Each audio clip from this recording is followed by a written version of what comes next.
Hi everyone, मैं सभी divine souls का वेलकम करती हूँ मेरे इस यूट्यूब चैनल पर जिसका नाम है ट्विन फ्लेम डीवा। सो ये टाइमलेस रीडिंग है, कलेक्टिव रीडिंग है। अगर आपकी सिचुएशन से रेजोनेट करती है तो आप मुझे कमेंट करके ज़रूर शेयर कर सकते हैं।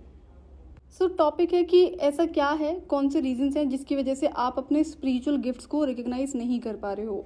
कोई स्पेसिफिक रीज़न है जिसकी वजह से आप इसे रिकग्नाइज करना चाहते हो लेकिन नहीं कर पा रहे हो। तो ऐसी कौन सी चीज़ों को आपको करेक्शन करने की ज़रूरत है, तो वही हम आज की रीडिंग में चेक करेंगे। सो टॉपिक आपको पता है कि आपको अगर अपने स्पिरिचुअल गिफ्ट्स को रिकग्नाइज करने में प्रॉब्लम है तो किन रीजंस की वजह से है कि आप क्यों नहीं रिकग्नाइज कर पा रहे हो, और आप ऐसा क्या करोगे जिसकी वजह से आपको ये आपके जो स्पिरिचुअल गिफ्ट्स हैं वो विजिबल होना शुरू हो जाएंगे। सो ये रीडिंग आपकी करंट सिचुएशन के लिए है। आपकी करंट सिचुएशन में जो भी करेक्शंस आपको करने की ज़रूरत है, आपके अपने स्पिरिचुअल गिफ्ट्स को, स्पिरिचुअल पावर्स और जो भी आपकी एबिलिटीज़ हैं उनको रिकग्नाइज करने के लिए। सो कुछ ऐसा होगा जिसे आप नहीं कर रहे हो, जिसकी वजह से ये ब्लॉकेजेस लगे हुए हैं। सो जो भी गाइडेंस मैं इसमें प्रोवाइड करूँगी, अगर आप फॉलो करते हो तो ग्रेजुअली आपको ये आपके स्पिरिचुअल गिफ्ट्स विजिबल होना शुरू हो जाएंगे। सो यहाँ पर मल्टीपल रीजंस दिख रहे हैं जो जिसकी वजह से आप अपने स्पिरिचुअल गिफ्ट्स को नहीं रिकग्नाइज कर पा रहे हो। पहला है कि हो सकता है कि आपका घर डेली ना क्लीन होता हो। जो हम डेली क्लेंजिंग करते हैं घर की, जैसे हमारा जो ब्रूमिंग है, मोपिंग है, वो नहीं होती है रेगुलर। अगर नहीं होती है तो क्यों नहीं होती है, वो डिपेंड करता है इंडिविजुअल इंसान पर।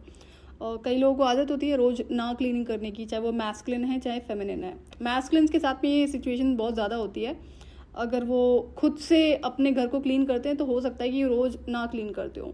तो अगर आप में से कोई भी इंसान जो इसे सुन रहा है इस रीडिंग को, अगर ऐसी आदत है तो आपके लिए गाइडेंस है कि आपको डेली अपने घर की जो फिजिकल क्लेंजिंग होती है वो करनी है।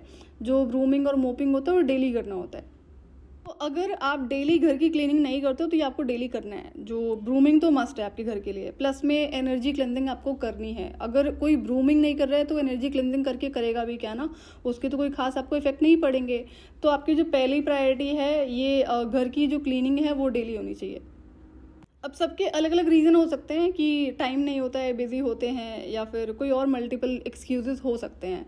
सो आई अंडरस्टैंड कि ये सारे रीजंस होते हैं, लेकिन क्या फ़ायदा होगा ना जब आप एनर्जी क्लेंजिंग कर रहे हो। अब आपको आपके स्पिरिचुअल गिफ्ट्स भी रिकग्नाइज करने हैं, और अगर बात स्पिरिचुअल गिफ्ट्स को रिकग्नाइज नहीं करने की भी होती है ना, तो भी क्या होता है, इन सारी चीज़ों से आपके माइंड सेट पर और आपकी हेल्थ पर बहुत इफेक्ट पड़ता है। और देन उसके बाद में क्या होगा, ये सारी एनर्जी स्टोर होना शुरू हो जाती हैं, जिसका बाकी एरियाज में भी इफेक्ट होना शुरू हो जाता है।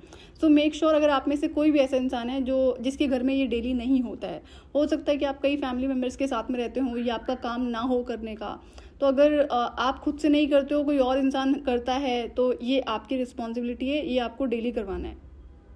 अब घर की एनर्जीज बहुत सारी चीज़ों से मैटर करती है। अगर आप डेली क्लेंजिंग कर भी रहे हो, इन केस कि जो घर का डेली क्लीनिंग होता है, ब्रूमिंग एंड मोपिंग, अब इसमें जो बाकी फैक्टर्स हैं कि अननेसेसरी का स्टफ आपने अपने घर में रखा होगा, अनवांटेड चीज़ें जिसका कोई यूज़ नहीं है, बहुत टाइम से ऐसे रखा हुआ है। इसमें हर चीज़ मैटर करती है, चाहे आपके अनवांटेड क्लोथ्स हैं जो बहुत सालों से आपने रखे हुए हैं, आप नहीं पहनते हो, इलेक्ट्रॉनिक आइटम्स हैं, या फिर कोई और अननेसेसरी की चीज़ें हैं।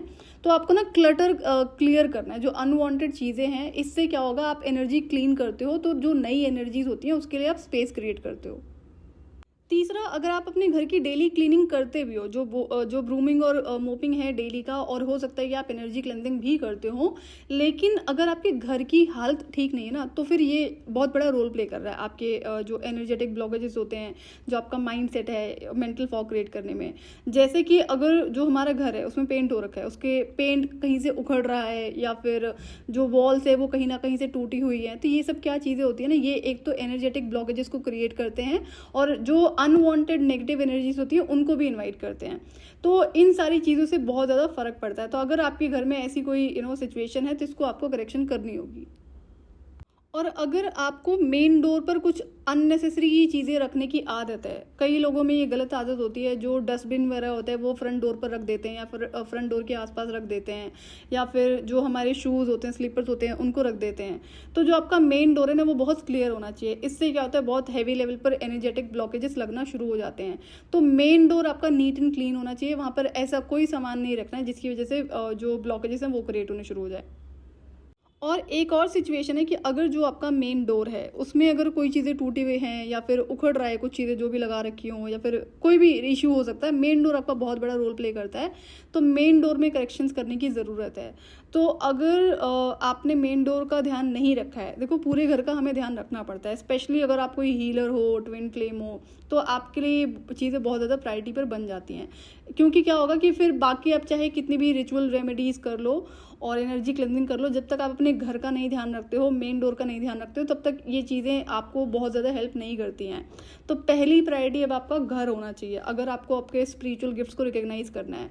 और उससे पहले तो अगर आप मेंटली डिस्टर्ब रहते हो, जो मेंटल फॉग रहता है, कोई भी चीज़, किसी भी चीज़ में आपको क्लैरिटी नहीं है या फिर बहुत ज़्यादा बार बार कन्फ्यूज हो जाते हो, तो ये आपका घर है और आपका मेन डोर है जो इसमें बहुत बड़ा रोल प्ले कर रहा है।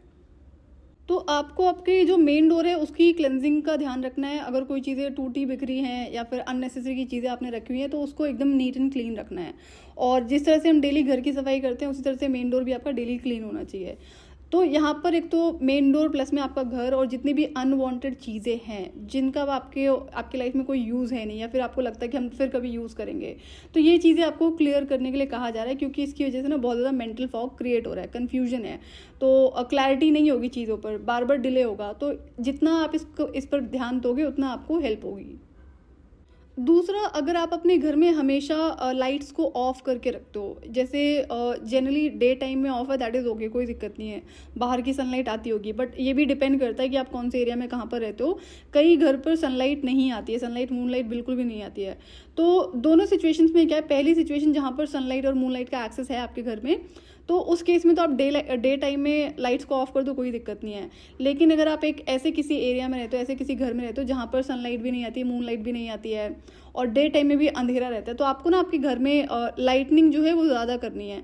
और इवनिंग टाइम में तो बहुत ज़्यादा लाइट होनी चाहिए। अगर आप एक ऐसे इंसान है जिसको हर टाइम लाइट्स को ऑफ करने की आदत है या फिर बहुत मिनिमम लाइट ऑन करके रखने की आदत है, तो ये भी आपको करेक्शन करना है। तो क्या आप एक ऐसे इंसान है जिसके घर में डेली क्लीनिंग नहीं होती है, फिर अनवांटेड स्टफ बहुत ज़्यादा पड़ा हुआ है या फिर मेन डोर पर इश्यूज़ हैं और घर में जो लाइटनिंग होती है वो भी बहुत कम रखते हैं, तो इससे क्या होता है, घर की एनर्जीज बहुत ज़्यादा डल होने लगती हैं। तो डल एनर्जीज अगर होंगी, चीज़ें टूटी पड़ी हैं, बिखरी पड़ी हैं, और कोई अगर ऐसा फर्नीचर है या फिर कोई आइटम्स है जिसको आप यूज़ करते हो जो ब्रोकन है, तो ऐसी चीज़ों को भी आपको अपने घर में नहीं रखना चाहिए। इससे क्या होता है, नेगेटिव एनर्जीज अट्रैक्ट होती हैं। तो ये सारी क्लियरेंस आपको करनी होगी। और आप में से जिन्हें आदत है ना हर टाइम बहुत मिनिमम लाइट को ऑन करके रखने की या ऑल टाइम लाइट्स को ऑफ रखने की, तो आपके लिए गाइडेंस है एटलीस्ट इवनिंग में लाइट्स को फुल ऑन रखा करो। और जो लाइट्स आपको अगर कम करनी है या फिर बंद करनी है तो 10 PM के बाद ही करा करो, उससे पहले नहीं। ये स्पेसिफिक गाइडेंस है, सबको अपनी सिचुएशंस अच्छे से पता होंगी।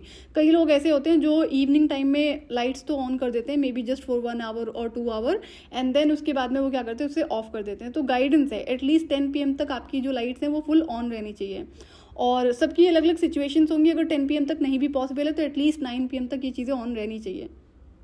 और अगर आप में से कोई ऐसा इंसान है जिसके मेन डोर पर या फिर जो मेन डोर से कनेक्टेड स्टेयर्स होती हैं वहाँ पर अंधेरा रहता है, तो वहाँ पर आपको लाइट लगानी है। ये चीज़ें बहुत मैटर करती हैं।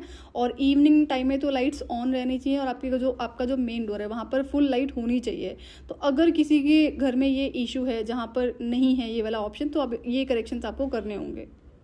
सो इवनिंग के टाइम पर लाइट्स का ऑन होना बहुत ज़रूरी है आपके घर में भी, प्लस में जो आपका मेन डोर है और मेन डोर के पास में अगर आपकी स्टेयर्स कनेक्टेड है तो वहाँ पे अंधेरा नहीं रहना चाहिए। ये आपके लिए गाइडेंस है, सबको अपनी सिचुएशंस का पता होगा कि जिससे भी रेजोनेट करती है। सो आपकी लाइफ में जो आपके स्पिरिचुअल गिफ्ट्स हैं उनको रिकॉग्नाइज करने के लिए, उनको एक्टिवेट करने के लिए पहली बात तो रिकॉग्नाइज करने की है। अगर अभी तक आपने बेसिक्स चीज़ें नहीं करी है इन टर्म्स ऑफ क्लियरेंस, तो पहले तो ये जो क्लेंजिंग है, क्लियरेंस है, एंड देन घर को ठीक करना है, एंड देन आपका जो फायर एलिमेंट है, जो लाइटनिंग क्या है, फायर एलिमेंट को रिप्रेजेंट करती है, तो उसको इंक्रीज करना है। जितना आप फायर एलिमेंट से कनेक्ट करेंगे उतना ईजी हो जाएगा आपके लिए आपके स्पिरिचुअल गिफ्ट्स को रिकॉग्नाइज करना। और आप क्या कर सकते हो अपने जो स्पिरिचुअल गिफ्ट्स हैं उनको आइडेंटिफाई करने के लिए, रिकॉग्नाइज करने के लिए, एक तो आपको फायर एलिमेंट से कनेक्ट करना है। पहले इसमें जो चीज़ें बताइए, बेसिक चीज़ें बताइए किस तरह से आप अपने घर की करेक्शन करोगे। दूसरा है कि आपको अर्थ एलिमेंट से कनेक्ट करना है। अब अर्थ एलिमेंट से क्या है कि आप नेचर से जितना ज़्यादा कनेक्ट कर सकते हो, कई लोगों के लिए जिनके लिए पॉसिबल नहीं है नेचर से कनेक्ट करना, तो आप अपने घर में बेयरफुट वॉक ज़रूर करा करो at least for half an hour. तीसरा, अगर आपने कोशिश करी है अपने स्पिरिचुअल गिफ्ट्स को रिकॉग्नाइज करने की या फिर कोई और पर्टिकुलर चीज़ें इन टर्म्स ऑफ मैजिक और स्पिरिचुअल पावर्स को लाइफ में एक्सपीरियंस करने की, और जो भी तरीके आपने अपनाए हो अगर आप नहीं कर पाए तो आपने क्या करा, उस चीज़ को बंद कर दिया, छोड़ दिया। तो आपके लिए गाइडेंस है कि जब ये क्लियरेंस आप करोगे, फायर एलिमेंट से आप कनेक्ट करोगे, देन ग्रेजुअली धीरे धीरे आपको जो ये गिफ्ट्स विजिबल होने शुरू होंगे। तो जो आपको रहता है ना कि मुझे एकदम से विजिबल होने चाहिए, तो ये होने वाला नहीं है। क्यों? क्योंकि जो रूट्स हैं, रूट्स बहुत कमज़ोर हैं आपके। रूट्स क्या है यहाँ पर, आपका जो मेन घर है वो बहुत बड़ा रोल प्ले कर रहा है। And I am not sure कि आप अपनी फिजिकल बॉडी का कितना ध्यान रखते हैं। बहुत मुश्किल होता है अगर एक इंसान अपने घर से कनेक्टेड नहीं है ना, जो अपने घर का ध्यान नहीं रखता है, तो अपनी लाइफ में फिर वो कितने ही रिचुअल रेमेडीज़ क्यों ना कर ले या फिर मंत्रा चैंटिंग क्यों ना कर ले, बहुत ज़्यादा फर्क नहीं पड़ने वाला है। उस इंसान की लाइफ में मेंटल फॉग और एनर्जी डिस्टर्बेंस ऑल टाइम रहता है। तीसरा, अगर आप हर वक्त बिजी रहते हो कि आपकी लाइफ में करने के लिए बहुत सारे काम हैं, और जो स्पिरिचुअल गिफ्ट्स को आप रिकग्नाइज कर सकते हो, उसके लिए आपके पास में कुछ टाइम ऐसा ज़रूर होना चाहिए जहाँ पर सिर्फ आप अपने साथ कनेक्टेड हो। कुछ टाइम, एटलीस्ट 1 आवर 2 आवर, इतना टाइम तो आपको देना पड़ेगा जहाँ पर आप अपने साथ बैठोगे, नेचर में टाइम स्पेंड करने के लिए आपको कहा जा रहा है। अर्थ एलिमेंट से आप कनेक्ट करोगे। आपके लिए जो अभी काम करने का टाइम है फायर एलिमेंट प्लस में जो आपका अर्थ एलिमेंट है। अगर आपको आपके जो स्पिरिचुअल गिफ्ट्स हैं, स्पिरिचुअल पावर्स हैं, उनको रिकग्नाइज करने में अगर प्रॉब्लम हो रही है, तो ये जो 2 एरियाज है, जब इस पर आप काम करोगे तो आपको काफ़ी जल्दी रिजल्ट्स देखने को मिलेंगे। और इसमें एक और गाइडेंस है कि जितने भी आपके स्पिरिचुअल गिफ्ट्स हैं वो आपको धीरे धीरे ही विजिबल होंगे, एकदम से कुछ भी विजिबल नहीं होने वाला है। क्यों? क्योंकि जो बेसिक चीज़ें वो आपने करी नहीं है, खुद से आप कनेक्टेड रहते नहीं हो, अपने लिए आपके पास में टाइम होता नहीं है, फिर चाहे जो भी रीज़न हो, चाहे आप बिजी रहते हैं या कोई और रीज़न है, और ये आपको करना पड़ेगा इन केस अगर आपको अपने स्पिरिचुअल गिफ्ट्स को रिकग्नाइज करना है। क्यों? क्योंकि अगर हम सेल्फ से ही कनेक्टेड नहीं होंगे तो हम किस तरह से रिकग्नाइज करेंगे ना, चाहे हमारी स्पिरिचुअल गिफ्ट्स हैं या फिर स्पिरिचुअल पावर्स हैं।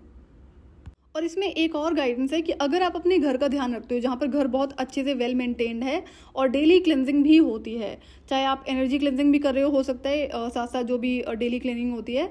लेकिन अगर कोई ऐसी पर्टिकुलर आदत है कि कोई भी चीज़ आप कर रहे हो और वो जैसे कोई सामान होता है, हमने यूज़ करने के लिए कुछ चीज़ें निकालने की कोशिश करी, वो अचानक से सारी चीज़ें बिखर जाती हैं, फिर उसको आप एज इट इज़ छोड़ देते हो, वो कई दिन तक ऐसे ही रहती है। तो ये भी बहुत बड़ा रोल प्ले कर रहा है जिनके अंदर भी ये आदत है कि चीज़ों को ऐसे बिखरा पड़ा रहने देने की, चाहे वो आपके कपड़े हों या फिर कोई और आइटम्स हो। तो जब ये चीज़ें ऐसे बिखरी होती हैं तो इससे भी आपकी एनर्जीज डिस्टर्ब होती हैं, स्पेशली आपका मेंटल फॉग क्रिएट होना शुरू हो जाता है, एनर्जेटिक ब्लॉकेजेस लगने शुरू हो जाते हैं। तो आप में से अगर किसी को अपने घर में आदत है ना चीज़ों को इस तरह से बिखेर के रखने की, कि कोई चीज़ कहीं भी पड़ी है, तो चीज़ों को ऑर्गेनाइज करना शुरू कर दो। जितना आप ऑर्गेनाइज करना शुरू कर दोगे उतना आपका धीरे धीरे मेंटल फॉग क्लियर होना शुरू हो जाएगा। कई लोगों में आदत होती है, जैसे हमारी जो अलमीरा है जहाँ पर हम अपने कपड़े रखते हैं, या फिर कोई जो बुक शेल्फ है या कोई और ऐसा प्लेस है जिस पे चीज़ें ऑर्गेनाइज्ड होनी चाहिए, अगर वो चीज़ें आप इधर उधर रखते हो, ढंग से नहीं रखी हुई हैं, या फिर डेली उसकी भी क्लेंजिंग नहीं करते हो, बहुत टाइम की बात करते हो, तो ये चीज़ें भी आपको करेक्शन करनी है। तो ऑर्गेनाइज्ड रहना है हर पार्ट में जो भी आपका लाइफ से जुड़ा हुआ है, चाहे आपका घर है और आपकी पर्सनल चीज़ें हैं। तो जितना ज़्यादा चीज़ें आपकी लाइफ में ऑर्गेनाइज्ड रहेंगी उतना ज़्यादा मेंटल फॉग आपकी लाइफ से दूर होना शुरू हो जाएगा। और अगर आपके अंदर ये आदत है कि कोई सामान आपने कहीं पर रखा है, वहाँ से उठाया उसको यूज़ करने के लिए और उठाकर उसको बाद में कहीं किसी और जगह पर रख दिया, जो उसकी ओरिजिनल प्लेस था वहाँ पर नहीं रखा है, अब बाद में जब आप उसको ढूंढोगे फिर आपको नहीं मिलता है, क्या आपके साथ में ऐसा होता है? तो अगर ये पर्टिकुलर आदत है तो ये आपको सुधारने की ज़रूरत है। और आप अगर हर टाइम अपने घर के अंदर रहना पसंद करते हो तो आपके लिए गाइडेंस है, थोड़ा टाइम आप बाहर भी स्पेंड करा करो, चाहे ऐसे ही वॉक करने चले जाओ या फिर खुले आसमान के नीचे आपके लिए कुछ टाइम स्पेंड करना बहुत ज़रूरी है, सो दैट जो एनर्जीज़ हैं वो आपकी जल्दी शिफ्ट होना शुरू हो जाएंगी। सो ये थी आपकी रीडिंग। अगर आपसे रेजोनेट करती है तो गाइडेंस आप ज़रूर फॉलो कर सकते हैं, और अगर आपसे रेजोनेट हुई है तो आप मुझे कमेंट करके भी बता सकते हैं कि क्या ये इश्यूज़ हैं, क्या ये आदतें हैं आपके अंदर जो अभी तक आपने चेंज नहीं करें। सो आज के लिए इतना ही। मैं आपसे फिर मिलूंगी नेक्स्ट वीडियो में। टिल देन आप अपना ध्यान रखिए और डिवाइन से कनेक्टेड रहिए।